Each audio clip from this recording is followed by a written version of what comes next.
প্রিয় দিনী ভাইরা, আপনারা কেমন আছেন? আলহামদুলিল্লাহ। 15 বছর 17 বছর পরে আবার তাফসীর মাহফিল এভাবে আসতে পারা, শুনতে পারা কেমন লাগতেছে? আমাদের মুহতারাম প্রধান অতিথি বলেছেন, আমরা ইসলাম বিদ্বেষী বাম রামদেরকে আর নতুন করে দেশের ক্ষমতার মসনদে দেখতে চাই না। যারা ক্ষমতায় এসে কোরআনের কণ্ঠ রোধ করে, আল্লাহ যেহেতু তাদেরকে দেশ ছাড়া করছে, তাদেরকে আর এই দেশে নতুন ভাবে প্রতিষ্ঠিত হতে না দেয়া, এটা আমাদের দায়িত্ব, ঠিক না? আল্লাহ তাআলা যদি পরিবেশ করে দিলেন, আমরা আল্লাহর কাছে দোয়া করি, আল্লাহ আমাদের সকলকে কোরআনের আলোকে জীবন পরিচালনা করার তৌফিক দান করুন। আল্লাহ তাআলার পবিত্র দরবারে লাখো কোটি শুকরিয়া জ্ঞাপন করছে যে মহান মনিব অত্যন্ত মেহেরবানি করে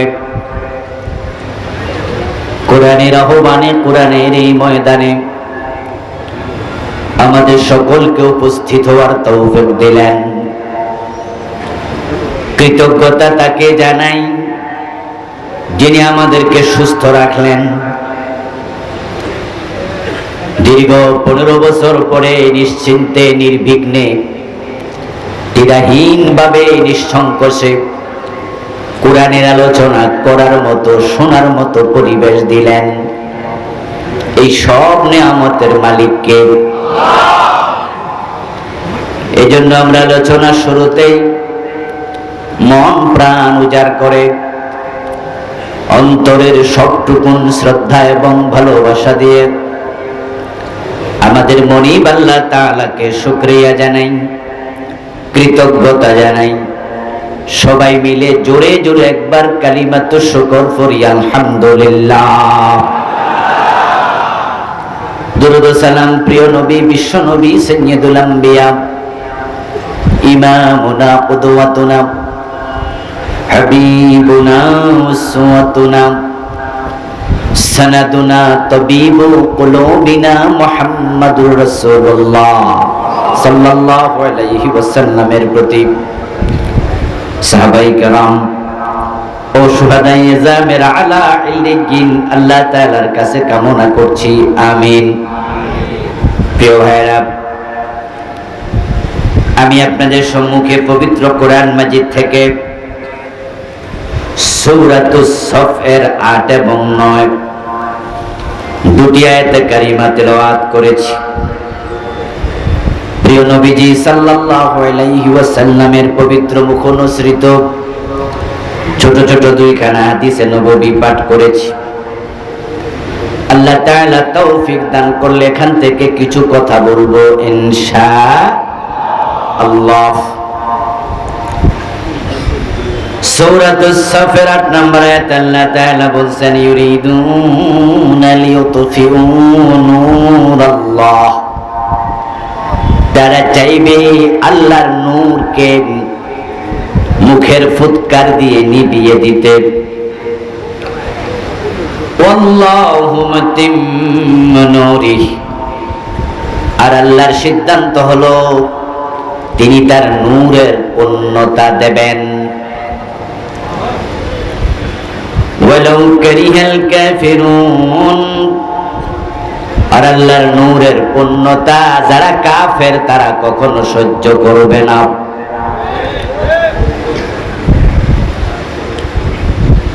9 নম্বর আয়াতে আল্লাহ বলেন, হুয়াল্লাযী আরসালা রাসূলাহু বিল হুদা ওয়া দীনিল হক, তিনি সে মহান সত্তা আল্লাহ যিনি তার রাসূলকে পাঠিয়েছেন কোরআন এবং দ্বীনে হক, ইসলাম দিয়ে। লিইয়ুযহিরাহু আলাদ দীনি কুল্লিহি, কোরআন এবং ইসলাম নিয়ে নবীকে পাঠিয়েছেন, ইসলাম নিয়ে নবী এসেছেন। উদ্দেশ্য হলো মানুষের মন গড়া যত মতবাদ আছে, মত আছে, পথ আছে, দুনিয়ায় প্রতিষ্ঠিত বাতিল ধর্ম আছে, মানুষের বানানো তন্ত্র আছে, মন্ত্র আছে, আইন আছে, সবগুলোর উপরে নবী ইসলাম বিজয় করে দেবেন। ওয়ালাউ কারিহাল মুশরিকুন, আর ইসলাম বিজয়ী হওয়া যারা মুশরিক তারা কখনো সহ্য করবে না। এটা তাদের কাছে যদিও অপছন্দনীয়। প্রিয় ভাইয়ের, এই দুটি আয়াতে কারিমা থেকেই ইনশাআল্লাহ কিছু কথা বলবো। আল্লাহ তাআলা পবিত্র কোরআন মাজিদে প্রিয় নবী মুহাম্মদ সাল্লাল্লাহু আলাইহি ওয়াসাল্লামকে পৃথিবীতে কি উদ্দেশ্যে পাঠিয়েছেন তিনি তিনটি সূরাতে এই আলোচনা করেছেন। সূরা সাফ আয়াত নাম্বার 9, সূরাতুল ফাতহ আয়াত নাম্বার 28, সূরাতুত তাওবা আয়াত নাম্বার 33। আয়াত যদিও তিনটি, সূরা যদিও তিনটি, মেসেজ হলো মাত্র একটি। তিন আয়াতে একই কথাই বারবার বলেছেন যে আমি আমার নবীকে পৃথিবীতে আমার দ্বীনের বিজয় করার জন্য পাঠিয়েছি। প্রিয় নবী সাল্লাল্লাহু আলাইহি ওয়াসাল্লামের জীবনের উদ্দেশ্য সম্পর্কে উম্মতের জানা প্রয়োজন আছে না নাই? প্রয়োজন আছে। রাসূল কেন এসেছেন, মূল উদ্দেশ্য কি, এটা আমাদের জানা দরকার আছে না নাই? কেন জানবো? মানার জন্য। রাসূলকে মানা, অনুসরণ করা আমাদের জন্য নফল না ফরজ? ফরজে কিফায়া না ফরজে আইন? নবীকে অনুসরণ না করে উম্মত হওয়া যায় না। আর যে ব্যক্তি রাসূলের উম্মত হতে পারেনি সে জান্নাত পাওয়ার কোনো সম্ভাবনাই নাই। আল্লাহর নবী মুহাম্মদ সাল্লাল্লাহু আলাইহি ওয়াসাল্লাম হলেন আমাদের জন্য আইডল। তিনি আমাদের জন্য একমাত্র আদর্শ, তিনি উসওয়া, তিনি কুদওয়া, তিনি ইমাম, তিনি হলেন আমাদের একমাত্র মডেল। তাই আমাদের পুরা জীবন রাসূলের আদর্শে সাজানো আমাদের জন্য আবশ্যক। রাসূলের মতো বলা, রাসূলের মতো চলা, রাসূলের মতো কাজ করা, রাসূলের মতো জীবন সাজানো, তাকে অনুসরণ করে জীবন চলা আমাদের জন্য ফরজ করে দিয়েছেন কে? রাসূল সাল্লাল্লাহু আলাইহি ওয়াসাল্লাম কে অনুসরণ না করে উম্মত হওয়া যাবে না।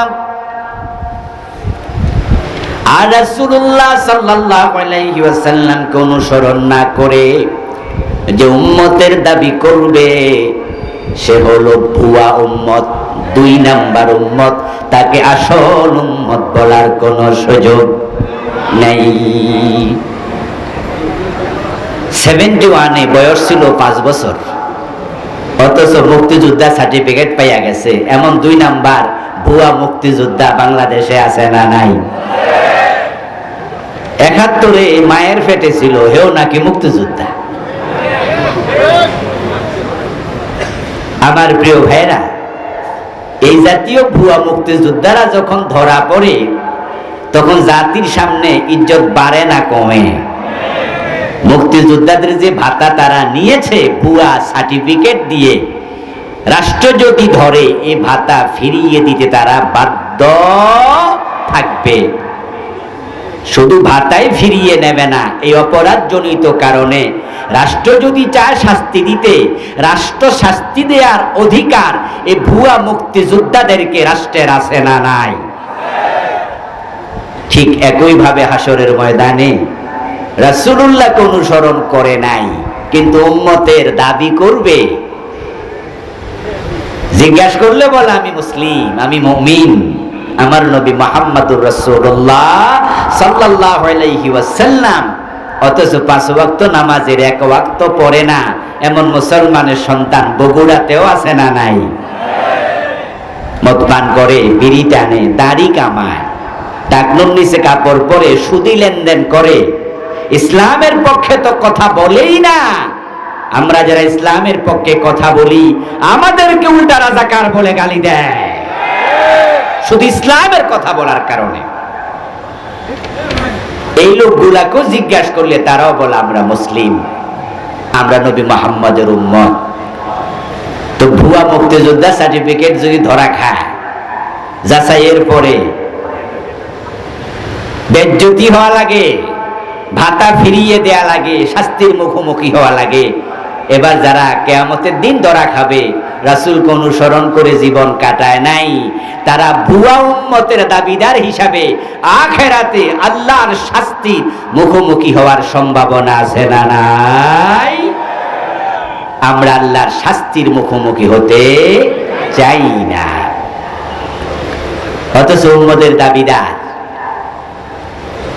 কিন্তু রাসূলকে অনুসরণ করে জীবন চালায় না এমন মানুষের সংখ্যাই জমিনে বেশি। আমি বলার আগে আপনারা বললেন বেশি শব্দটা, এতে বোঝা যায় যে আমরা এই বিষয়ে একমত। প্রিয় নবীজি ওইটাই বলেছেন, আমার উম্মত হবে ৭৩ দল, জান্নাতি হবে কয় দল? মাত্র এক দল। রাসূলের উম্মত ৭৩ দল। রাসূলের উম্মত বলতে কি হিন্দু বৌদ্ধ বোঝানো হয়? তারা মুসলমান, তারা মুসলিম দাবিদার। قال النبي صلى الله عليه وسلم تفترق أمتي على 73 মিল্লাহ কুল্লুহুম ফিন-নার ইল্লা ওয়াহিদা। প্রিয় নবীজি বলেছেন আমার উম্মতগুলো ৭৩ ভাগে বিভক্ত হয়ে যাবে, প্রত্যেকটা ভাগ জাহান্নামী, সবগুলো দল হবে জাহান্নামী, ইল্লা ওয়াহিদা, জান্নাতি হবে মাত্র এক দল। আমার প্রিয় ভাইয়েরা, এই কথা শোনার সাথে সাথে কোন একজন সাহাবী দাঁড়িয়ে গেলেন, জিজ্ঞাসা করলেন, ইয়া রাসূলুল্লাহি ওয়া মাহি,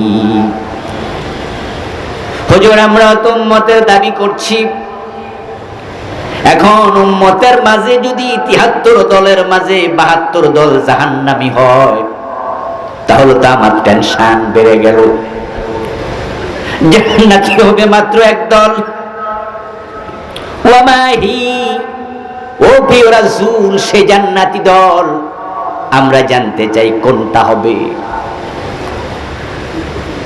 জান্নাতি দল একটা, জাহান্নামী দল ৭২টা, উম্মতের দল হলো মোট ৭৩।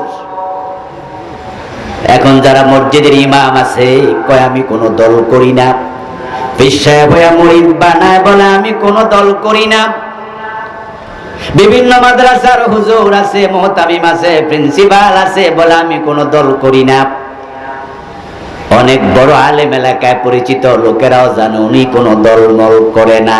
রাসূল বলে আমার উম্মত ৭৩ দল, আরে হুজুরের কোন দলই নাই, এতে বোঝা যায় হুজুরের নাম উম্মতের ভিতরেই নাই। কি মুসিবত আছে না নাই? এটা মুসিবত আছে, কিন্তু তিনি হুজুর হিসাবে বড়, কিন্তু রাসূলের উম্মতের ভিতরে তার নাম। যারা জাহান্নামী ৭২ কাতার, তারাও কিন্তু উম্মতের ভিতর থেকেই জাহান্নামী। আর হুজুর যেহেতু ৭৩ দলে নাই, তাহলে উনি রাসূলের উম্মতের তালিকাতেই নাই। ওই হুজুর মরলে বিপদ আছে কিনা? আচ্ছা, এজন্য আপনারা এখন থেকে আর এই কথা কইেন না যে আমি কোনো দল করি না। আর যে হুজুররা, যে আলেমরা এই কথা বলে, বলার পিছনে উদ্দেশ্য আছে, কারণ তারা জানে যদি আমি বলি দল করি না, তাহলে সকল দলের লোকদের হাদিয়া পাওয়া যায়। ক্ষমতা যারাই আসে তারাই কয় হুজুর যেহেতু কোনো দল করে না, তাহলে এই হুজুর আপাতত আমাদের জন্য কোনো সমস্যা নাই। তাই নির্দলীয় হুজুরদের বিরুদ্ধে কোনো মামলা হয় না, ওরা জেলে যাওয়া লাগে না। যে হুজুর দল করে না সে হুজুরের মুরিদের কমতি হয় না। যারা ইসলামী দলে থাকে, রাসূলের দলে থাকে, তারা বাড়িতে ঘুমাতে পারে না। আর যে হুজুরকে আমার কোনো দল নাই, ওই হুজুর খাইতে খাইতে পেট এত বড় হয়, আঙ্গুল দিয়ে পেট চুলকাইতে পারে না, ঘাড় এত মোটা হয়ে যায়, সকল দলের লোকেরা ফুলের মালা নিয়ে গিয়ে যায়, উনি সুবিধাবাদী হয়। আর এই সুবিধাবাদীরা রাসূলের দলে থাকতে পারে না, ওরা কপাল ফোড়া, কপাল ফোড়া। আরেকটা সমস্যা আছে, সমস্যা হচ্ছে এই যে হুজুর বলল আমি কোনো দল করি না, বা আপনারাও জানেন যে হুজুর কোনো দল করে না। যখন মানুষ মারা যায় তখন কবরে রাখার সময় একটা দোয়া আছে, বিসমিল্লাহি ওয়া আলা মিল্লাতি রাসূলিল্লাহ। এই দোয়াটা কি বগুড়ায় আসেনি? আচ্ছা, আছে। তাহলে তাম পৃথিবীতে আছে, রাসূলের হাদিস থেকে তো। আচ্ছা, এই দোয়ার বাংলা অর্থ কি? আপনি যাকে কবরে দিচ্ছেন তাকে বলছেন বিসমিল্লাহি, আল্লাহর নামে, ওয়া আলা মিল্লাতি রাসূলিল্লাহ, এবং রাসূলের দলে। তাহলে কবরে দেওয়ার সময় আপনি বলতেছেন আল্লাহর নামে আপনাকে, তোমাকে রাসূলের দলে তুলে দিলাম। তো যেই হুজুর আজীবন কইছে কোনো দল করি না, এর জন্য নতুন দোয়া বানাইতে হইব না? এই দোয়া কি উনার জন্য চলে? উনি তো বুক ফুলায়া দুনিয়া থাকতে বলতে পারেননি আমি রাসূলের দল করি। আর আমরা যারা রাসূলের দল করি, আমরা এমন ভাবে বলি, মাহফিলে বলি, মসজিদের মিম্বারে বলি, মাদ্রাসায় বলি, ক্লাসে বলি, সব জায়গায় বলি, এই সত্য কথা বলাতে জেলে যেতে হলে জেলে যেতে রাজি হয়ে যায়, ফাঁসিতে ঝুলতেও রাজি হয়ে যায়।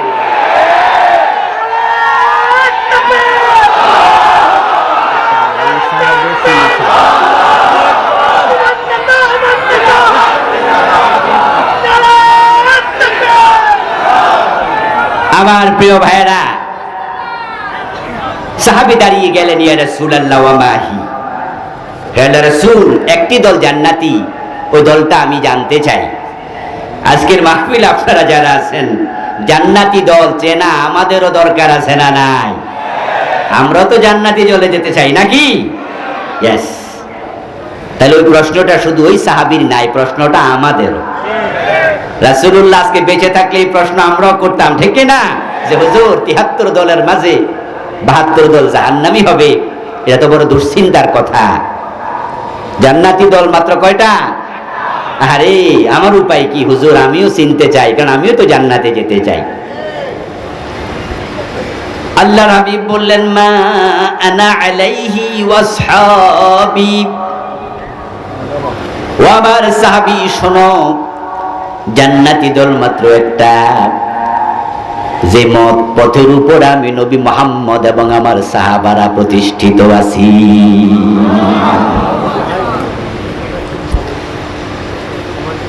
বলেছে মা আনা আলাইহি, যার উপর আমি নবী মুহাম্মদ আছি, ওয়াসহাবি, এবং যে মত পথের উপর আমার সাহাবারাও আছে।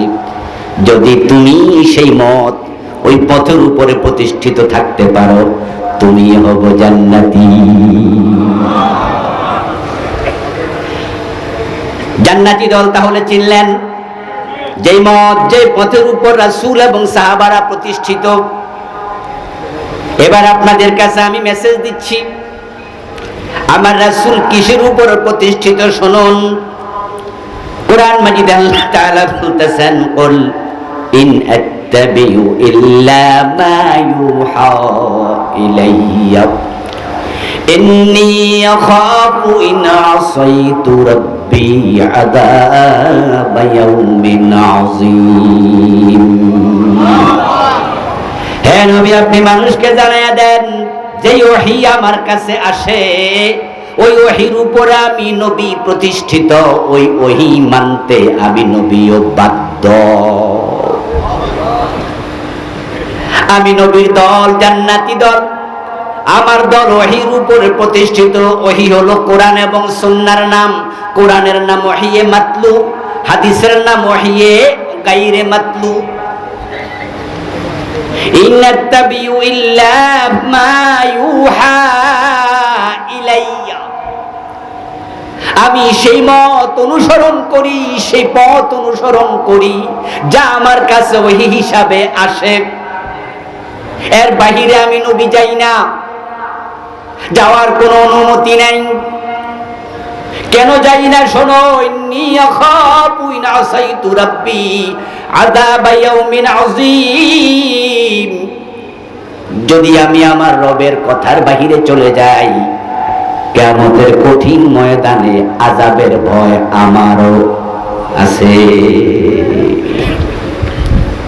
এই জন্য আমার দল কোরআন সুন্নাহর উপরে, ওহীর উপরে প্রতিষ্ঠিত। যেই হাদিস রাসূল শোনায়, ওই হাদিসগুলো রাসূল বানায়া বলে না, সেটা ওহী। রাসূল বানিয়ে কোন কথা বলেন? মা ইয়ানতিকু আনিল হাওয়া ইন হুয়া ইল্লা ওয়াহিয়ুন ইউহা। তাই তো রাসূলুল্লাহ সাল্লাল্লাহু আলাইহি ওয়াসাল্লামের কাছে মহিলা চোর ধরা পড়ার পরে প্রস্তাব দেয়া হয়েছিল, ইয়া রাসূলুল্লাহ, এই মহিলার হাত না কেটে অন্য কোন শাস্তি দেয়া যায় কিনা? হযরত উসামা বিন যায়েদ রাদিয়াল্লাহু তাআলা আনহুমার এই প্রস্তাবের পর প্রিয় নবীর চেহারা লাল হয়ে গেল। তিনি দাঁড়ায় একটি খুতবা দিলেন, ছোট্ট ভাষণ দিলেন সাহাবাদেরকে ডেকে।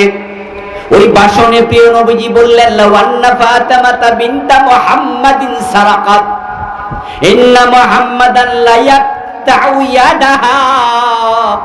ও আমার সাহাবারা শোনো, এই মহিলা নয়, যদি মুহাম্মাদের মেয়ে ফাতেমা চুরি করে, আমি নবী মুহাম্মদ ফাতেমার হাতটাও কেটেই দেব, কারণ চোর ধরে হাত কাটা এই বিধান দিয়েছেন কে? মান আলাইহি ওয়াসহাবি। জান্নাতি দল সেই দল, যেই দল ওহির উপরে প্রতিষ্ঠিত থাকে। নবী মুহাম্মদ ওহির উপরে কত শক্তভাবে প্রতিষ্ঠিত।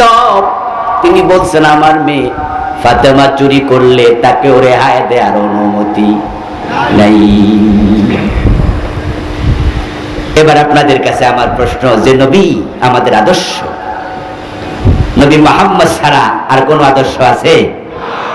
অন্য কোন মানুষকে আদর্শ মানা যাবে? This is Islam, this is Islam. Concept clear করতে হবে। বিভিন্ন জায়গায় ব্যানার দেখা যায়, ফেস্টুন দেখা যায়, লেখা থাকে অমুকের আদর্শের সৈনিক। বিশেষ করে যুবকেরা এগুলো লেখে। এবং বিগত 15টি বছর টেলিভিশনের মাঝে হাজার হাজার না লক্ষ লক্ষ বার প্রচার করা হয়েছে, অমুকের আদর্শের আলোকে বাংলাদেশ তৈরি করা হবে।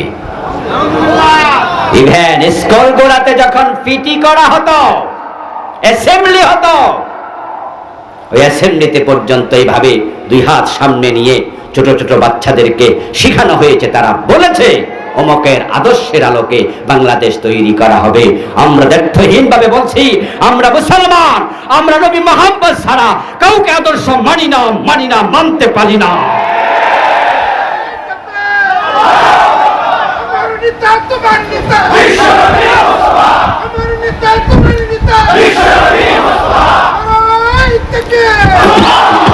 প্রিয় ভাইয়েরা, ইমানের স্বাদ পায় নাই, না পাওয়ার কারণেই তো রাসূলকে বাদ দিয়া অন্যকে আদর্শ বানায়, ঠিক না? ইমানের স্বাদ তারা পায়নি, তারা হতভাগা। এই জন্যই তো আল্লাহরে বাদ দিয়া অন্যের কাছে মাথা নত করে, অন্যকে রব বানায়। ইমানের স্বাদ তারা পায়নি, না পাওয়ার কারণেই তো ইসলামের মতো জীবন ব্যবস্থা থাকতে, কোরআন থাকতে তারা সংবিধান লেখে, গণতন্ত্র দিয়া মানুষকে জমিনের মালিক বানায়া তারা ধর্ম নিরপেক্ষতা দিয়ে দেশ চালায়। ইসলাম থাকতে কোন রকমের আর নতুন কোন আদর্শ মতবাদের প্রয়োজন থাকে না, কোরআন থাকতে কোন সংবিধান লাগে না। ইমানের স্বাদ তারা পায়নি। আর যারা পেয়েছে, প্রিয় নবীজি বলেছেন, লা আত'আমাল ঈমান মা রাদিয়া বিল্লাহি রাব্বান ওয়া বিল ইসলামি দীনা ওয়া বি মুহাম্মাদিন নবিয়্যান ওয়া রাসূলা। প্রিয় নবী সাল্লাল্লাহু আলাইহি সাল্লাম বলেন, সেইটি ইমানের স্বাদ পেয়েছে যে আল্লাহকে রব হিসাবে পেয়ে খুশি। মানে রাদিয়া, সে খুশি, সন্তুষ্ট। আমার আল্লাহ থাকতে আর কোন রব লাগে না। আল্লাহর কাছে মাথা নত যে করে, দুনিয়ার কারো কাছে আর মাথা নত করে না। কল্লা দিতে রাজি হয়, কল্লা নোয়াতে রাজি হয় না। আমরা দেখেছি আমাদের নেতাদেরকে ফাঁসি দেওয়ার আগে তারা প্রস্তাব দিয়েছে, সাদা কাগজ পাঠাইছে, আপনারা মার্সি পিটিশন করুন, প্রেসিডেন্টের কাছে জীবন ভিক্ষা চান। আমাদের নেতারা জবাব দিয়েছে, জীবনের মালিক যিনি, ভিক্ষা চাইলে শুধু তার কাছে চাওয়া হবে, কোন তন্ত্র মন্ত্রওয়ালার কাছে, কোন দেশের নেতার কাছে আমরা জীবন ভিক্ষা চাই না। মান রাদিয়া বিল্লাহি রাব্বা, রব পেয়ে খুশি, ইসলাম পেয়ে খুশি, রাসূলকে আদর্শ হিসাবে পেয়ে খুশি। যার কারণেই তো আল্লাহর জান্নাত পাওয়ার পথে এতটাই তারা অটল অবিচল ছিলেন যে ফাঁসির রশি দেখে সামান্য ভয় পায় নাই, হাসতে হাসতে ফাঁসির মঞ্চে গিয়েছে।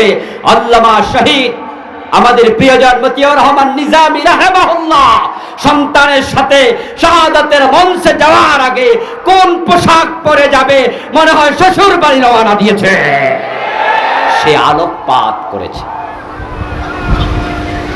শহীদ মীর কাসেম আলী রাহিমাহুল্লাহ শাহাদাতের আগে জেলের কারারক্ষীকে বললেন যে আমার হাতে তো ঘন্টা দেড়েক সময় আছে, তাহলে আমার 1 ঘন্টা পরে আইসা ডাইকেন, আমি ঘন্টাখানেক ঘুমে আলোই। জেল থেকে মুক্তি পাওয়া এমন একাধিক ভাইয়ের মুখ থেকে আমি সরাসরি এটা শুনেছি। উনাদেরকে বলেছেন ওই লোকটা, যেই লোকটাকে মীর কাসেম আলী রাহিমাহুল্লাহ বলছে আমাকে ঘন্টা দেড়েক করে ডাইকা দিয়ে 1 ঘন্টার মতো ঘুমাই, তারপরে প্রস্তুতি নেব। ঘন্টা দেড়েক পরে ফাঁসি, 1 ঘন্টা পরে ডাইকা দিয়ে 1 ঘন্টা ঘুমাই।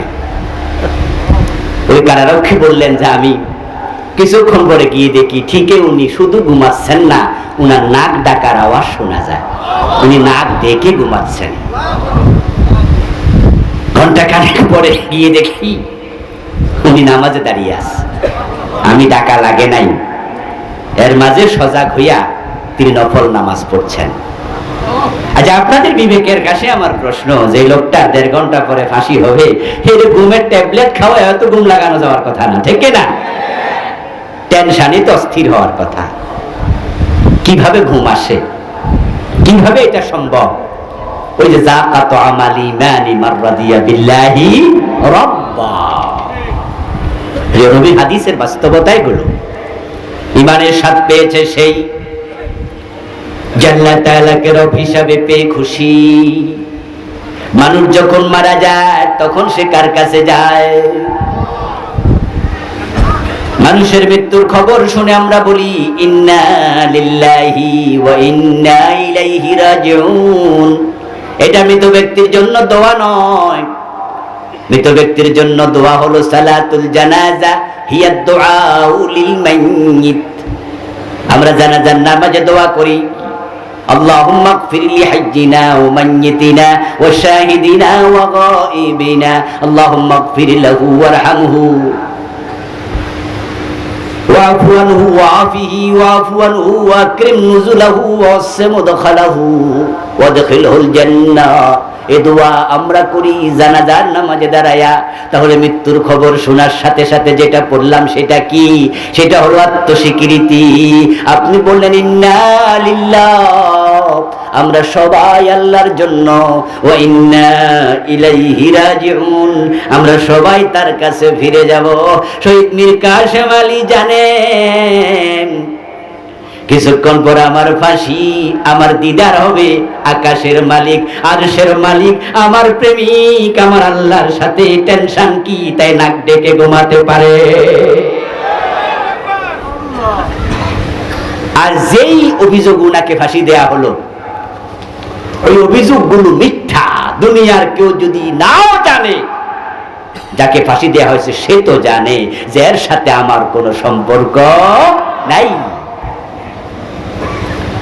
আচ্ছা ভাই, আপনাকে যদি বিনা দোষে কেউ গুলি করে মেরে ফেলে, অথবা বিনা দোষে আপনারা ধরে নিয়ে ফাঁসি দেয়, তাহলে আপনার মৃত্যুটা কি স্বাভাবিক মৃত্যু না শাহাদাত? মাশাআল্লাহ, কথা বলেন না, কথা বলেন। আপনার কথা বলছি। আপনাকে যদি কেউ ধরে নিয়ে বিনা দোষে ফাঁসি দিয়ে দেয়, ধরে নিয়ে গুলি করে দেয়, দোষ নাই, তাহলে আপনিও জানেন যে আমার এই মৃত্যুটা স্বাভাবিক মৃত্যু না, এটা শাহাদাত। তো মীর কাসেম আলী রাহিমাহুল্লাহ, শহীদ মতিউর রহমান নিজামী রাহিমাহুল্লাহ, আব্দুল কাদের মোল্লা, আলী হাসান মোহাম্মদ মুজাহিদ সহ যাদেরকে ফাঁসি দেওয়া হয়েছিল, জুডিশিয়াল কিলিং করা হয়েছিল, মিথ্যা অপরাধে দুনিয়ার সর্বনিকৃষ্ট মিথ্যা মামলায় তাদেরকে নিহত করা হয়েছে। তারাও জানে এর সাথে তাদের কোনো সংশ্লিষ্টতা নাই, তাই তারা ভয় পায় নাই, হাসতে হাসতে গিয়েছে, শাহাদাতের আগে ঘুমাইতে পেরেছে। তারা জানে এটা শাহাদাত, শাহাদাত, শাহাদাত, আর শাহাদাতের চেয়ে সেরা কোনো মৃত্যু হতে পারে না। আমার প্রিয় ভাইরা,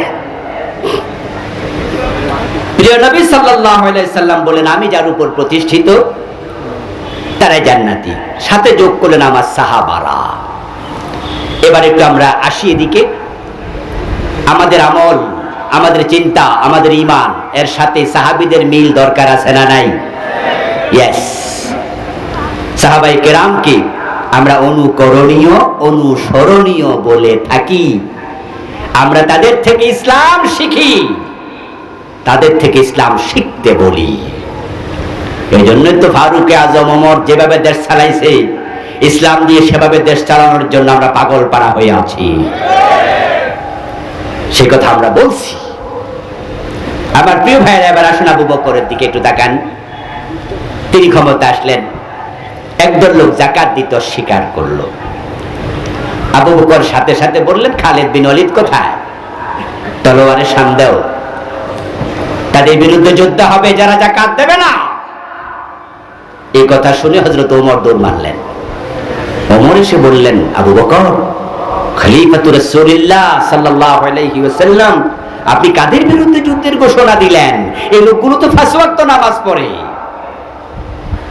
যাকাত হয়তো দেবে না বলছে, কিন্তু নামাজি মানুষ তো, কালেমাওয়ালা তো, ওদের সাথে যুদ্ধ করবেন কেমনে? কি বুঝলাম না।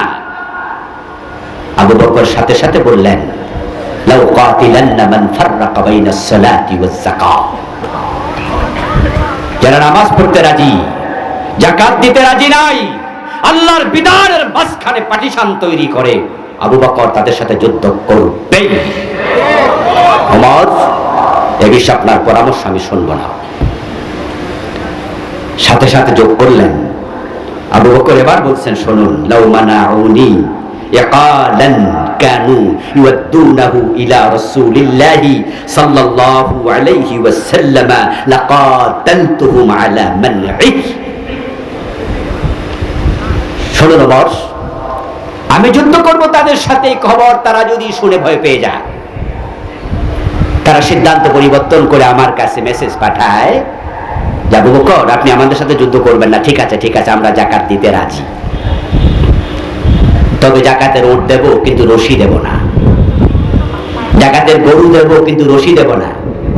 অথচ তারা রাসূলের জামানায় যাকাতের উটও দিত, উট বেঁধে নেয়ার জন্য মদিনা পর্যন্ত রশিও দিত। লাকাতালতুহুম আলা মানঈহি। আবু বকর উটের রশির জন্য যুদ্ধ করবে। এই যে কথা শোনার সাথে সাথে ওমর রাদিয়াল্লাহু তাআলা আনহু নিজের সিদ্ধান্ত প্রত্যাহার করে বললেন, আমি তখনই বুঝলাম আল্লাহ তাআলা হক অনুধাবনের জন্য আবু বকরের অন্তরকে সেদিন খুলে দিয়েছিলেন। প্রিয় নবী, ইসলাম যাহা, সে ইসলামের মাঝে সামান্য হেরফের করা হবে এটা মানা যাবে না। এটাই হচ্ছে ইসলামের মূল কনসেপশন। এটাই আবু বকর বুঝেছে। রাসূল যাহা মেনেছে, কোরআনের উপরে ছিল, হাদিসের উপর চলেছে, ওহীর উপর থেকেছেন, আবু বকর তার উপরেই ছিলেন। মা আনা আলাইহি ওয়াসহাবি, এক চুল পরিমাণ নড়েন নাই, তার রশির জন্য যুদ্ধ করবে। এবার একটু আসুন আরো সামনে। হযরত ওমর প্রেসিডেন্ট, ওনার ছেলে আবু শাহামা মদ পান করলো। ওমর রাদিয়াল্লাহু তাআলা আনহুর ছেলে আবু শাহামা মদ পান করার কারণে প্রেসিডেন্টের ছেলে হিসাবে মাপ পেয়ে গেছে? কথা বলতে হবে, মাপ পেয়েছে। আবু শাহামাকে 80 বেত্রাঘাত করা হয়েছে এবং সে শাস্তি ডাবল দেওয়া হয়েছিল। তারিখ ইসলামীতে এসেছে ঘটনাটি ঘটেছিল মূলত মিশরে। Abu শাহামা as a man, he was a good person. ভাববেন না তিনি খারাপ মানুষ ছিলেন, তিনি ভালো মানুষ ছিলেন। এবং ওই ঘটনাটি ঘটেছিল মিশরে, ইসলামী একটি জেহাদি কাফেলার সাথে সংশ্লিষ্ট অবস্থা। উনি যুদ্ধ করতে গিয়েছিলেন, মূলত জেহাদে গিয়েছিলেন। পিপাসা লেগেছিল। যুদ্ধের ফাঁকে ময়দানে পিপাসায় কাতর অবস্থায় তাঁবুতে ঢুকে পানি পান করে গলাটা ভিজাবেন, সামনে পেলেন খেজুর ভিজানো পানি। যদি আধা পাকা খেজুর পানিতে ভিজায় একদিন দুদিন, তাহলে ওই পানিটা হালকা লাল হয়ে যায়, হালকা মিষ্টি মিষ্টি শরবতের মতো। এটার আরবিতে নাম হলো নবীজ। আর নবীজ পান করা জায়েজ, এটা শরবত। কিন্তু যদি সেই খেজুরটা 5 দিন 7 দিন 10 দিন লম্বা সময় ভিজানো থাকে, তাহলে হাত্তা গালা ওয়াস্তাদ্দা ফাসারা খামরা ফাশরবুহু হারাম ওয়ালাউ কানা কাতরা। যখন আঙ্গুর, খেজুর, জব দীর্ঘ সময় ভিজানো থাকে, তখন তার উপরে ফেনা তৈরি হয়, জোশ আসে, এর মাঝে মাদকতা আসে। আর যখন এটা মদে পরিণত হয়, ফাসারা খামরা ফাশরবুহু হারাম, এখন এটার এক ফোঁটা খাওয়া জায়েজ নেই, এটা হারাম, এটা নিষেধ। আবু শাহামা তাঁবুতে ঢুকে তিনি নবীজ মনে করলেন, তাড়াহুড়া ছিল, তাই তিনি ডকডক করে পান করে নিলেন। এটা যে মাদক হয়ে গেল, খমর হয়ে গেল, জোশ এসে গেল, তিনি বুঝেন নাই। কিছুক্ষণ পরে তো মাতলামি শুরু করলেন। লোকজন দেখে ইন্না লিল্লাহ ইন্না লিল্লাহ পড়া শুরু করলো। মুজাহিদরা হায় হায় হায়, ওমরের ছেলে যুদ্ধের মাঠে এসে মদ পান করে মাতলামি করছে, হলোটা কি? আবু শাহমার যখন হুঁশ ফিরে আসলো, আবু শাহমা শুনলেন। শুনে তিনি তখন বাস্তব কথাটা বললেন, ভাইয়েরা, আমি তো নবীজ পান করছি, মদ তো পান করি নাই, কিন্তু তোমরা বলতেছো আমি নাকি মাতলামি করছি, তাহলে তো বোঝা গেল এটা নবীজ ছিল না। এখন কি হবে? মদিনায় যদি এ খবর যায়, বাবা ওমর যদি আমার এই প্রশ্ন করে, আমি কি জবাব দেব? এই জন্য তিনি কাফেলার সাথে মদিনায় ফিরলেন না। তিনি চলে গেলেন তখন মিশরের যিনি গভর্নর ছিলেন, রাসূলের সাহাবী আমর ইবনুল আস রাদিয়াল্লাহু তাআলা আনহুর কাছে। নিজের গায়ের জামাটা খুলে পিঠা হযরত আমর ইবনুল আসের দিকে দিয়ে বললেন, চাচা, আপনার ভাতিজা আবু শাহমা নবীজ মনে করে খমর পান করেছে, মদ পান করেছে, মাতলামি করেছে, লোকজন দেখে ফেলেছে, প্রকাশ্য অপরাধ, শাস্তিও প্রকাশ্য, গোপন করার কিছু নেই। এই পাপিষ্টের চেহারা বাবা ওমরকে দেখাতে চাই না, আপনি হদ আমার পিঠে কায়েম করুন। আমর ইবনুল আস রাদিয়াল্লাহু তাআলা আনহু 80 বেত্রাঘাত করলেন, পেট কালো হয়ে গেল। হযরত আবু শাহমা রাহিমাহুল্লাহ তিনি মদিনায় ফিরলেন। এর মাঝে আবু বকর ওমরের কানে খবর চলে গেল। হযরত ওমর ছেলে আবু শাহমাকে দেখে তিরস্কার করলেন, জিজ্ঞাসা করলেন, তুমি কি করেছ? কি নিউজ আমার কানে আসলো? আবু শাহমা গা থেকে জামা খুলে বাবার দিকে পিঠ দেখিয়ে বলে, বাবা, এই কালো চিহ্ন দেখে তুমি বোঝো না? পাপিষ্টের চেহারা, পাপাচারীর চেহারা নিয়ে তোমার কাছে আসি নাই, আমি হক পিঠে নিয়েছি, আশা করছি আমার রব আমাকে ক্ষমা করে দিয়েছেন। চাচা আমর ইবনুল আস আমাকে আশীর্বাদ দিয়েছে। হযরত ওমর খুশি হয়ে গেলেন। খুশি হয়ে তিনি বললেন, আলহামদুলিল্লাহ, তাহলে তোমাকে যে আশীর্বাদ দিয়েছে একজন সাক্ষী লাগবে, এতে করে আমি অন্তরে একটু প্রশান্তি ফিল করব। আবু শাহমা বললেন, বাবা, সাক্ষী পাবো কোথায়? কারণ যেখানে আমাকে শাস্তি দিয়েছে সেখানে তো আমি আর আমার চাচা আমর ইবনুল আস, আপনার গভর্নর, এছাড়া কেউ ছিল না। উনি ঘরের দরজা বন্ধ করে তারপরে আমাকে বেত্রাঘাত করেছে। হযরত ওমর বলেন, ইন্না লিল্লাহি ওয়া ইন্না ইলাইহি রাজিউন। কি জঘন্য খবর তুমি আমাকে শোনালে। তোমাকে যখন পিঠে বেত্রাঘাত করে তখন আমর ইবনুল আস ঘরের দরজা বন্ধ করলো। এই অধিকার আমর ইবনুল আসকে কে দিল? এটা তো রাসূলের ইসলাম না। সাথে সাথে চিঠি লিখলেন আমর ইবনুল আসের কাছে, মদিনায় আসো তাড়াতাড়ি। আমর ইবনুল আস রাদিয়াল্লাহু তাআলা আনহু মদিনায় আসলেন। হযরত ওমর প্রশ্ন করলেন, আমর, রাসূলের ইসলাম তো হলো প্রকাশ্যে হক কায়েম করা। কোরআনে সূরা নূর আল্লাহ তাআলা আমাদের শিখিয়েছেন, ওয়ালিয়াশহাদ আযাবাহুমা তায়েফাতুম মিনাল মুমিনিন। যখন জেনাকারী নারী পুরুষকে 100 বেত দিবা, তখন বেত্রাঘাতের সময় একদল মুসলমানকে সেখানে হাজির রাখবা, তারা যেন দেখে কেমনে শাস্তি হয়। এতে করে লজিকটা কি? লজিক হলো যারা অন্যায় করছে তারা মাইরি খাইয়া ভবিষ্যতে অন্যায় করবে না, আর যারা দেখবে মাইরি দেখা অন্যায় করবে না। রাসূলের ইসলাম তো হলো প্রকাশ্যে শাস্তি দিতে হয়। তুমি ঘরের দরজা বন্ধ করে কেন পোলারে মারছো? কেন আবু শামাকে বেত্রাঘাত করেছো? জবাব দাও। আমর ইবনুল আস বলে, ও রাসূলুল্লাহর খলিফা আমিরুল মুমিনিন ওমর, আল্লাহর কসম আমি আমার পুরা জীবনে যাদেরকে হদ কায়েম করেছি কাউকে ঘরের দরজা বন্ধ করে হদ কায়েম করি নাই। আমি রাসূলের ইসলাম জানি। কিন্তু আপনার ছেলে আবু শামাকে যখন পিটানোর জন্য চাবুক হাতে নিয়েছি, আপনার চেহারাটা আমার চোখে বেশি উঠেছে। ওমরের ছেলেরে মানুষের সামনে কেমনে পিটাই? ওমরের আত্মসম্মানে আঘাত লাগবে।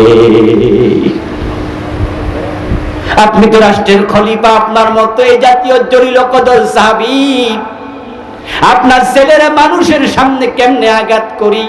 আপনার চেহারা আমার চোখে ভেসে উঠছে, তাই ঘরের দরজা লাগাইছি। তবে আল্লাহর কসম আমি একটা বেত কম দেই নাই, 80টাই দিয়েছি। ওমর বলে, তোমার বিচার বাতিল, তোমার বিচার বাতিল। অপরাধীর কোনো পিতৃ পরিচয় থাকে না। ওমরের ছেলে আর অন্যের ছেলে, ইসলামে কোনো তফাৎ নাই। আমার রাসূলের ইসলামে কোনো হেরফের চলবে না। আবার 80 বেত দিতে হবে। মানা আলাইহি ওয়াসহাবি। আরে জান্নাতে যাওয়ার স্বপ্ন তো আমরা সবাই দেখি। জান্নাত বুঝি এত সোজা, এত সস্তা? রাসূল বলে, আমি আমার মেয়ে ফাতেমা চুরি করলে হাত কাটবো। এবার আপনাদের কাছে আমি একটু জানবো, ফাতেমার মতো ভালো মানুষ, কিন্তু আমিও প্রশ্ন করি, ফাতেমা যদি চুরি করতেন রাসূল কি হাত কাটতেন না? কাটতেন? কাটতেন নাকি রাসূল শুধু ফাও ফাও বলছে? সত্যি কাটতেন। কেন কাটতেন? হাত কাটার আইন কার? কার আইন?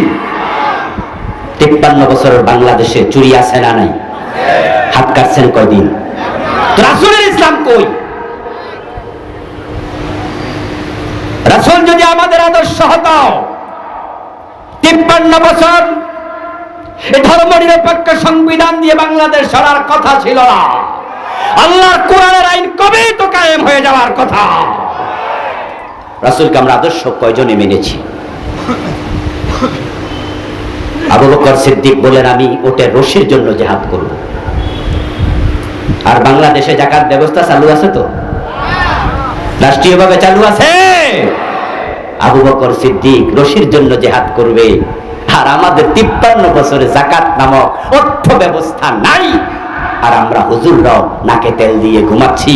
এটা নাকি 92% মুসলমানের দেশ, এটা নাকি ওলিয়া উলিয়ার দেশ, এটা নাকি টুপিওয়ালা দাড়িওয়ালার দেশ, এটা নাকি মসজিদের দেশ, এটা নাকি তাবলীগের দেশ, এটা নাকি পীরের দেশ। সব ঠিক আছে, কিন্তু এটা ইসলামের দেশ হতে পারে নাই। এতে প্রমাণিত হয় আমরা 72 দলে ঢুকে গিয়েছে কিনা হিসাব করা দরকার।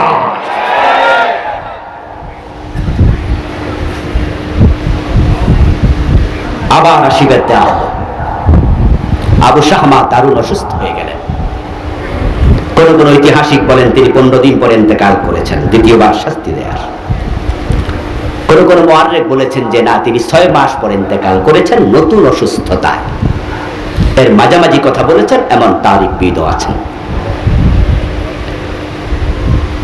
কোন কোন মুআররিখ বলেন হযরত ওমর উনার ছেলে অসুস্থ অবস্থায় দেখতে গেলেন।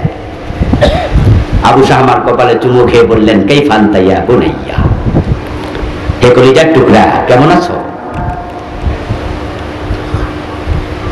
বাবার প্রশ্নের জবাবে আবু শাহমা জবাব দিলেন, ইয়া আবাতি তাকতুলুনি। ছেলে জবাব দিচ্ছে, বাবাও প্রশ্ন করছে, ইয়া বুনাইয়া, ইয়া ইবনি বলে নাই। হে আমার কলিজার টুকরা ছেলে, কেমন আছো? সন্তান যে বাবা মার কাছে কত প্রিয়, এটা বাবা মা না হলে বোঝা যায় না। আরে মশারি টানাইছে, বাবা মা বাচ্চা নিয়ে ঘুমায়, বাতি নিবানোর পরে যদি মশার আওয়াজ শোনা যায়, তখন বাবা তার বউরে কয়, এই তাড়াতাড়ি লাইট লাগাও, লাইট লাগাই মশারা মারো। টেনশন কি, নিজেরে কামড়াবে এটা না বাচ্চারে কামড়াবে? টেনশন করছে বাচ্চারে নি কামড়াবে। নিজে না খায়া থাকে, বাচ্চাকে খাওয়ায়া দেয়। হযরত ওমর বললেন, ইয়া বুনাইয়া কাইফা আনতা, কেমন আছো? আবু শামা জবাব দিলেন, একই জবাব, একই শব্দ, ইয়া আবাতি তাকতুলুনি, হে আমার প্রিয় পিতা, আপনি তো আমার ডাবল শাস্তি দিয়া আপনি তো মৃত্যুর মুখোমুখি করে দিলেন আমাকে। হযরত ওমর বলেন, ইযা লাকাইতা রাব্বাক ফাখবিরহু ইন্না উমারা কামানিল হাদ্দা। হযরত ওমর বলেন, আবু শামা কলিজার টুকরা ছেলে, যদি তুমি অসুস্থতায় মরে যাও, যখন আল্লাহর সাথে দেখা হয়ে যাবে, তুমি আল্লাহর কাছে জানাইয়া দিও, আমার বাবা আবু বকর নবীর বিধানের ব্যাপারে তুমি আল্লাহ তোমার বিধানের ব্যাপারে আমি ছেলেকেও ছাড় দেয় নাই, আমার উপরও তিনি যথাযথ হক কায়েম করেছে। মান আলাইহি ওয়াসহাবি, সাহাবারা দেখো দেশ চালাইছে কেমনে। আল্লাহর হাবিব দেশ চালাইলেন 10টা বছর। মদিনা নামক রাষ্ট্র, আপনাদের কাছে আমার জিজ্ঞাসা, দয়া করে জবাব দিয়েন, আল্লাহর হাবিব যখন 10 বছর মদিনা নামক রাষ্ট্র চালাইলেন, নিজের মন মতো চালাইলেন না কোরআনের আইন মতো? আল্লাহর হাবিবের ইন্তেকালের পরে আবু বকর, ওমর, ওসমান, আলী রাদিয়াল্লাহু তাআলা আনহুম 30 বছর দেশ চালালেন খলিফা হইয়া, তারা প্রশাসক হইয়া। আপনাদের কাছে আমি জানতে চাই, এই 30 বছর কি মন মতো চালাইছে নাকি কোরআন মতো? আল খিলাফাতু আলা মিনহাজিন নবুওয়াহ। জান্নাতে যেতে চাও, সাহাবাদের আদর্শ ধারণ করো, প্রিয় নবীর আদর্শ ধারণ করো, তাহলে জান্নাতি দলের সদস্য হতে পারবা। একদল জান্নাতি। এখন 53 বছরের বাংলাদেশ আপনি সেই কোরআন দিয়ে চালানোর জন্য কোনো ভূমিকা রাখেন নাই। এতেই প্রমাণ হয় জান্নাতীদের দলে নিজের নাম এখনো ঢুকাতে পারেননি। আপনারা যারা আছেন আজকের এই মাঠে, আচ্ছা দল করে না, কোন দলে ভোট দেয় না, এমন লোক এখানে কয়জন আছেন? আচ্ছা আগামী নির্বাচন যখন হবে, এখানে ভোট দিতে কেন্দ্রে যাবে না, এমন লোক কয়জন পাবেন? হাতে গোনা 2-4 জন। আচ্ছা যদি ভোটের কেন্দ্রে নাও যায়, কিন্তু মেন্টালি সাপোর্ট করে, মানসিক ভাবে কমপক্ষে চায় জমক দল পাস করুক, আমি ভোট না দিলে না দিলাম। আমার দেশের 100 জনের মাঝে প্রাপ্তবয়স্ক, পাগল এবং শিশু বাচ্চা ছাড়া 100 জনই কোনো না কোনো দলে মেন্টালি সাপোর্ট করে, আবার অনেকে কর্মী সমর্থক হইয়া কাজ করে। এখন আমার প্রশ্ন, আপনি যে দল করছেন, যে দলকে ভোট দিয়েছেন, টাকা দিচ্ছেন, সাপোর্ট করছেন, তারা ক্ষমতায় গেলে কোরআন দিয়ে দেশ চালাবে কিনা? উত্তর যদি না হয়, তাহলে আপনিও জাহান্নামীদের দলে আছেন। কথা সোজা, কথা সোজা। আর উত্তর যদি হয় হ্যাঁ, যে হুজুর আমি যে দল করি, যে দলে ভোট দেই, যে দলে আমি সহযোগিতা করি, আমার দেওয়া দল বলেছে তারা ক্ষমতায় গেলে কোরআন হাদিস দিয়ে দেশ চালাবে, সে দলটা ছোট হোক, অসুবিধা নেই। আমার প্রিয় ভাই, যেই দলের কনস্টিটিউশন কোরআনমুখী নয়, যেই দলের আদর্শ কোরআনমুখী নয়, যেই দলের নির্বাচনী চিন্তা চেতনা, দেশ চালানোর চিন্তা চেতনা কোরআন সুন্নাহমুখী নয়, সেই দল করা মুসলমানের জন্য হারাম, হারাম এবং হারাম। তাহলে বাকি থাকলো ওই দল, যে দলগুলো ইসলামী দল, যারা ক্ষমতায় গেলে আল্লাহর কোরআনকে সংবিধান বানাবে বলছে। আপনি সেই দলে ঢুকে যান, এটাই মানা আলাইহি ওয়াসহাবি।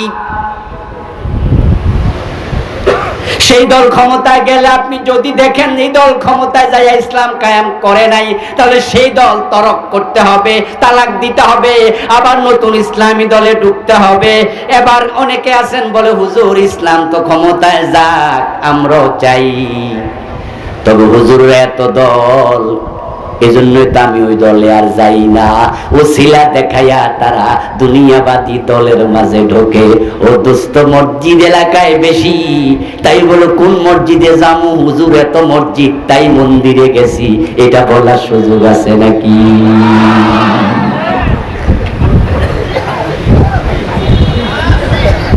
হুজুর আপনারাই তো এক হইতে পারেন না, আপনারা যে 14, 15, 20 দল, এই জন্য না আমি বিএনপি করি, আওয়ামী লীগ করি, জাতীয় পার্টি করি না। তো হুজুর আপনারা লগে আমরাও তো আছি, তবে আপনারা আগে, এখন তারপরে।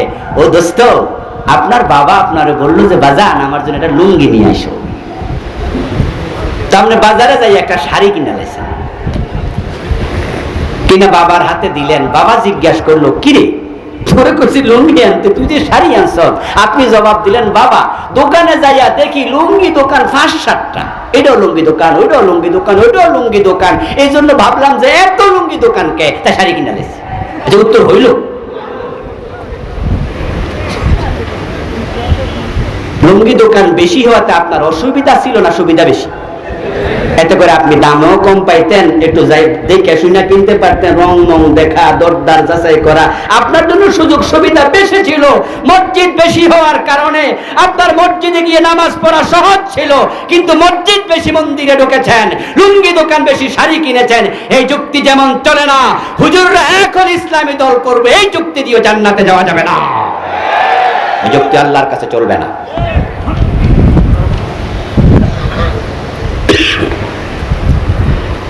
রাসূলুল্লাহ সাল্লাল্লাহু আলাইহি ওয়াসাল্লামকে অনুসরণ করা, সাহাবীদেরকে অনুসরণ করা জান্নাতে যাওয়ার মাধ্যম। অনুসরণ রাসূলকে করতেই হবে। যখন আমাদের দেশে প্রিয় নবীর অনুসরণের আওয়াজ আসে, কথা আসে, তখন লোকেরা খুশি হয়, বিশেষ করে মাহফিলে, কারণ তারা মনে মনে ভাবে রাসূলকে অনুসরণ করে তো মসজিদে ডান পা দিয়া ঢুকি, বাম পা দিয়া বের হই। রাসূলকে অনুসরণ করার কারণে তো মুখে দাড়ি, মাথায় টুপি। রাসূলকে অনুসরণ করার কারণে তো বুকের নিচে হাত, বুকের নিচে, বুকের উপর, নাভির নিচে হাত বাঁধি। রাসূলকে অনুসরণ করার কারণে তো মাহফিলে এসে মাটির মাঝে বসে আছি, কোরআনের কথা শুনি।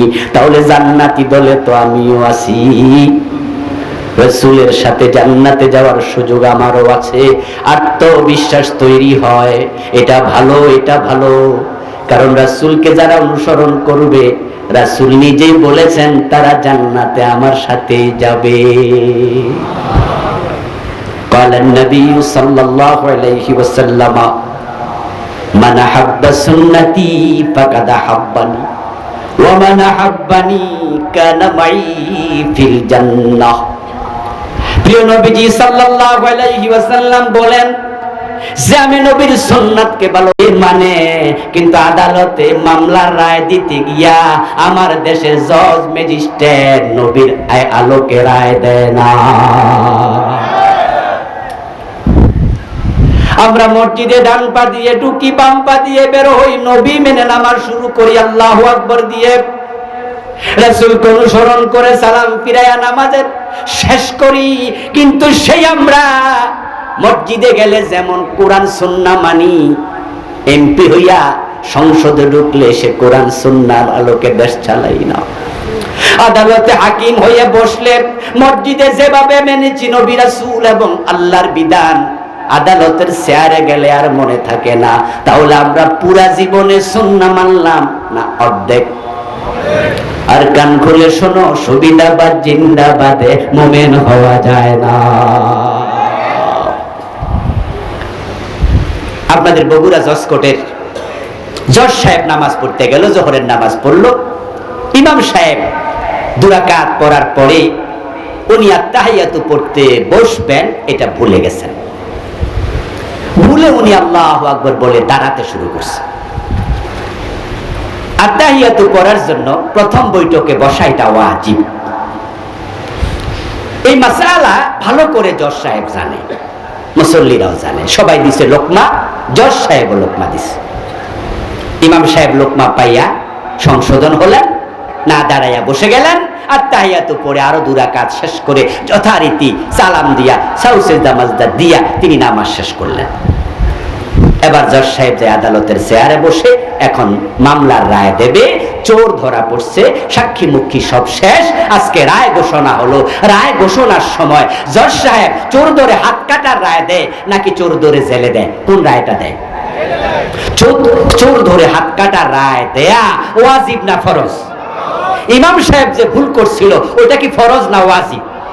উনি যে লোকমা দিল ওয়াজিবে, নিজের ফরজের খবর। এটা হলো বাংলাদেশের ইসলাম। কোরবানির গরু বাজারে কিনতে যাইয়া আসরের নামাজ পড়ে না, এমন কোরবান দাতা আছে না নাই? হ্যাঁ, কোরবানির গরু কিনতে কিনতে বেহুশ। ফরজের খবর কোরবান করা ওয়াজিব, আর আসর মাগরিবের নামাজ পড়া গুরুত্ব কোনটার বেশি ছিল? কিন্তু বাংলাদেশি ইসলাম হলো আমরা যেভাবে চাই সেভাবে মানি। এজন্য দেখা যায় মসজিদে ইসলাম আছে, মাদ্রাসা ইসলাম আছে, মাহফিল ইসলাম আছে, টুপিতে দাঁড়িতে ইসলাম আছে, কিন্তু সংসদে ইসলাম নাই, গণভবনে নাই, বঙ্গভবনে নাই, মন্ত্রণালয়ে নাই, আদালতে ইসলাম নাই, হাইকোর্টে নাই, সুপ্রিম কোর্টে নাই, শিক্ষা ভবনে নাই, শিক্ষা মন্ত্রণালয়ে নাই, অর্থ মন্ত্রণালয়ে নাই। ইসলাম দিয়ে দেশ চলে না, সমাজ চলে না।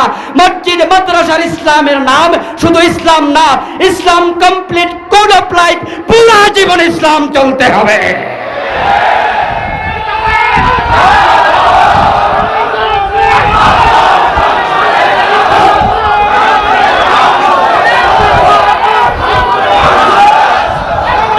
আমার প্রিয় ভাইয়েরা, রাসূলুল্লাহ সাল্লাল্লাহু আলাইহি ওয়াসাল্লাম মসজিদের ইমাম ছিলেন, রাষ্ট্রের নেতা ছিলেন।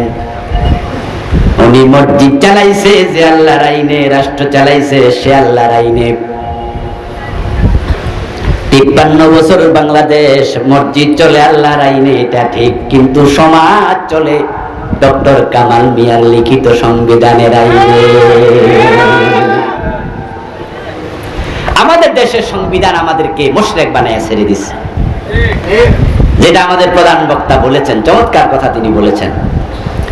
আমাদের দেশের সংবিধানে আছে জনগণ রাষ্ট্রের মালিক, সাবরেনিটি, ল অফ সাবরেনিটি, রাষ্ট্রের মালিকানা জনগণের। অথচ আপনি কোরআন যখন পড়বেন বারবার পাবেন লিল্লাহি মা ফিস সামাওয়াতি ওয়া মা ফিল আরদ, আকাশ জমিনে যা আছে সবটার মালিক কে? ওয়ালাহু মা ফিস সামাওয়াতি ওয়া মা ফিল আরদ লিল্লাহি মিরাসুস সামাওয়াতি ওয়াল আরদ আলা লাহুল খালকু ওয়াল আমর। জনগণের মালিকানা নাই। আরে ভাই, আপনি কিসের মালিক? আপনার যে 3.5 হাত দেহ, এটার মালিক আপনি? আচ্ছা, মানুষের দেহের অঙ্গ প্রত্যঙ্গ সে চাইলে কি বিক্রি করতে পারে? শরীয়ত কি বলে? আপনি চাইলে আপনার চোখ বেচতে পারবেন? রক্ত বেচা হারাম, রক্ত দান করা যায়, এটা তৈরি হয় কারণে, কিন্তু বিক্রি করা নিষেধ। আপনি চোখ হাত বেচবেন, কেমনে বেচবেন? চোখের মালিক আপনি তো। যেখানে আপনি নিজের মালিকই আপনি না, আর আপনি নাকি পুরা দেশের মালিক। এজন্যই তো আমাদের নেতারা যখন মাইক হাতে পায় নির্বাচনের আগে, তখন তারাও বলে জনগণ সকল ক্ষমতার উৎস। আল্লাহর কোরআনের সাথে পুরা সাংঘর্ষিক কথা সংবিধানে ঢুকাইয়া 53 বছর ধরে তারা দেশ চালাচ্ছে। এই বস্তা পচা জঘন্য সংবিধান দিয়ে আল্লাহর কোরআন বলছে জনগণ সকল ক্ষমতার উৎস নয়, বরং সকল ক্ষমতার উৎস কে? আন্নাল কুওয়াতা লিল্লাহি জামিআ কুলিল্লাহুম্মা মালিকাল মুলক। আমার প্রিয় ভাই, আলহামদুলিল্লাহ, দীর্ঘ 53 বছর পরে আল্লাহ আমাদেরকে আবার সুযোগ দিয়েছেন। 5ই আগস্টের বিপ্লবের পর এমন সুযোগ বাংলার মুসলমানের হাতে আল্লাহ তুলে দিয়েছেন। এই সুযোগ এই 53-52 বছরে আর আসে নাই। 71 এ স্বাধীন হলো, 72-তে সংবিধান লেখা হলো। এই সংবিধান ধর্মনিরপেক্ষতা ঢুকাইয়া শেষ করে দিয়েছে, ঈমান ইসলামকে শেষ করে দিয়েছে। কোন সরকার বিগত 52 বছরে এই সংবিধানকে পূর্ণ পরিবর্তন করার উদ্যোগ নেয়নি, সাহস করেনি, সুযোগ ছিল না। কিন্তু আগস্ট বিপ্লবের পরে এমন সুযোগ আল্লাহ আমাদের হাতে এবার তুলে দিয়েছেন। অন্তর্বর্তীকালীন এই সরকারকে যদি আমরা বাধ্য করতে পারি আর সরকার গণভোটের ব্যবস্থা করে দেয়, মানুষ পক্ষে থাকে, এই পুরো সংবিধান পরিবর্তন করার সুযোগ এবার এসে গেছে। আমরা যদি চাই সরাসরি আল্লাহর কোরআনকে সংবিধান ঘোষণা করা যাবে। আমার প্রিয় ভাইয়ের, আল্লাহর কোরআন সংবিধান হোক, এটা আপনারাও চান কিনা? প্রিয় নবী মুহাম্মদ সাল্লাল্লাহু আলাইহি ওয়াসাল্লাম যে কোরআনকে সংবিধান হিসাবে গ্রহণ করে জাহিলিয়াত দূর করেছে, আজকে নব্য জাহিলিয়াত, আধুনিক জাহিলিয়াত দূর করার ক্ষমতা আল্লাহর কোরআনের আছে না নাই? আমরা দেখেছি জাহিলিয়াতের যুগে মারামারি, হানাহানি, লুটতরাজ, খুন, অপহরণ, ধর্ষণ, যেটা আমরা গত 15 বছরও দেখেছি। স্বামীর হাত থেকে স্ত্রীকে নিয়ে সিলেটে 8 জন গণধর্ষণ করেছে। সিলেটের এমসি কলেজের কথা মনে আছে না নাই? স্বামীকে বেঁধে রেখে হায়নার দল মাগরিবের পর গণধর্ষণ করেছে। কক্সবাজারে গণধর্ষণ করেছে। আমাদের নোয়াখালীতে ঘরে ঢুকে দর্শন করে বোনকে হত্যা করেছে। খুন, রাহাজারি, চিন্তায় নব্য জাহিলিয়াত। প্রিয় নবীজি কোরআনের মাধ্যমে সে জাহিলিয়াত দূর করে আল্লাহর হাবিব ঘোষণা করেছেন শেষ দিকে এসে, খায়রুল কুরুনি কারনি। এখন আর জাহিলিয়াত নাই, আমার যুগ সর্বশ্রেষ্ঠ যুগ। এমন শান্তি এসেছে, এমন সমৃদ্ধি এসেছে। আল্লাহর হাবিব 10 বছর ক্ষমতায় ছিলেন, মদিনা ইসলামী রাষ্ট্র প্রতিষ্ঠিত করলেন। আবু বকর সিদ্দিক 2 বছর 3 মাস ক্ষমতায় ছিলেন। তারপর হযরত ওমর ক্ষমতা আসলো। মাত্র 12 বছরের ব্যবধানে অর্ধ পৃথিবীতে ইসলাম পৌঁছে গিয়েছিল। হযরত ওমরের সময় রোম এবং পারস্য বিজয় হয়েছিল। হযরত ওমর ইসলামী দুনিয়ায় অর্ধ পৃথিবীতে কোরআনের অনুশাসনের মাধ্যমে এমন শান্তি প্রতিষ্ঠিত করেছিলেন, অর্ধ পৃথিবীর শাসক গাছতলায় ঘুমিয়ে থাকত, বডিগার্ডের প্রয়োজন ছিল না। অর্ধ পৃথিবী করেছ শাসন, ধুলার তথ্যে বসে, খেজুর পাতার প্রাসাদ তোমার বারে বারে গেছে খসে। মদিনা থেকে জেরুজালেম পর্যন্ত হযরত ওমর সফর করেছেন, সাথে ওটের রশি টানার জন্য মাত্র একজন ভৃত্য ছিল। 1000 কিলোমিটারের বেশি রাস্তা হযরত ওমর একা পার হয়েছেন, বডিগার্ড লাগে নাই। শান্তি কাকে বলে দেখো।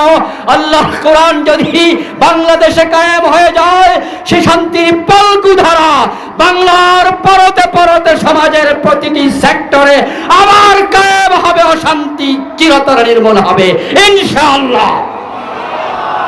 সে সুযোগ আল্লাহ আমাদের করে দিয়েছেন। এই জন্য আল্লাহর দেওয়ার সুযোগ এবার কাজে লাগাতে হবে। রাজি আছেন না নাই? রাজি আছেন না নাই? চুরি থাকবে না। আরে চোরে তো থাকবে না, চুরি থাকবে কেন? ইসলাম যখন আসবে, জাকাত ভিত্তিক অর্থ ব্যবস্থা কায়েম হয়ে যাবে। যখন জাকাত ভিত্তিক অর্থ ব্যবস্থা হযরত ওমর কায়েম করেছিলেন, আল্লাহর হাবিব আবু বকর কায়েম করেছিলেন। আমরা ইসলামের ইতিহাস পড়লে দেখি জাকাত বিভাগের কর্মচারী কাদের মাঝে জাকাতের টাকা নিয়ে ঘরে জাকাত খাওয়ার লোক নাই। তুখাযু মিন আগনিয়াইহিম ফাতুরাদ্দু ইলা ফুকারাইহিম। গরিবরা জাকাতের টাকার জন্য ধনীর বাড়িতে যাবে। একটি জাকাতের শাড়ির জন্য লাইনে দাঁড়িয়ে রোদে পূর্বে বৃষ্টিতে ভিজবে, অতি ধাক্কায় পদপিষ্ট হয়ে মারা যাবে। এটা হবে না, বরং গরিবদেরকে খুঁজে খুঁজে বাড়িতে গিয়ে জাকাতের টাকা পৌঁছিয়ে দেওয়া হবে ইনশাআল্লাহ। ইসলাম তাই করেছিল, ইসলাম তাই করেছিল। সমৃদ্ধি আসবে, শান্তি আসবে। প্রিয় নবীজি সাল্লাল্লাহু আলাইহি ওয়াসাল্লামের জীবনের লক্ষ্য দিনের বিজয়, এবং তিনি সেটা করেছিলেন। মক্কায় পারেননি 13টি বছর, কারণ মক্কায় তারা সিদ্ধান্ত নিয়েছিল প্রিয় নবীকে কোরআন নিয়ে তার মক্কার সংসদ দারুন নাদওয়ায় ঢুকতে দেবে না। বরং তারা সিদ্ধান্ত নিয়েছিল দারুন নাদওয়ার মিটিংয়ে লা তাসমাউ লিহাযাল কোরআন। তাদের সিদ্ধান্ত আল্লাহ জানিয়ে দিয়েছেন, তারা বলেছিল কোরআন শুনতে যেও না।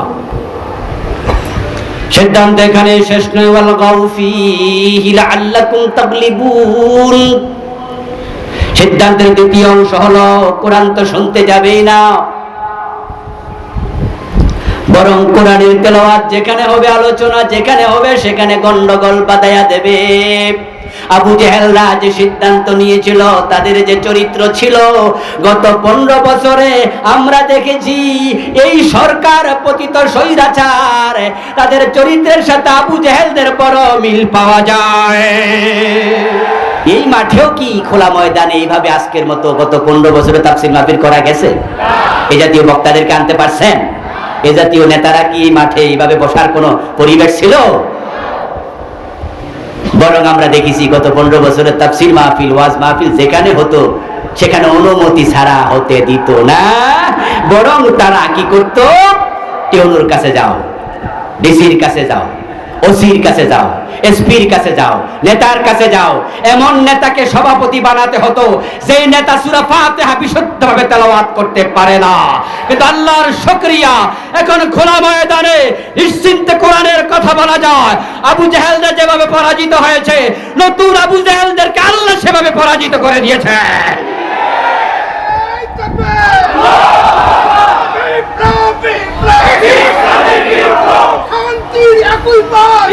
আমার প্রিয় ভাইরা, আলহামদুলিল্লাহ, প্রিয় নবী সাল্লাল্লাহু আলাইহি ওয়াসাল্লাম মক্কা থেকে হিজরত করে মদিনায় গেলেন।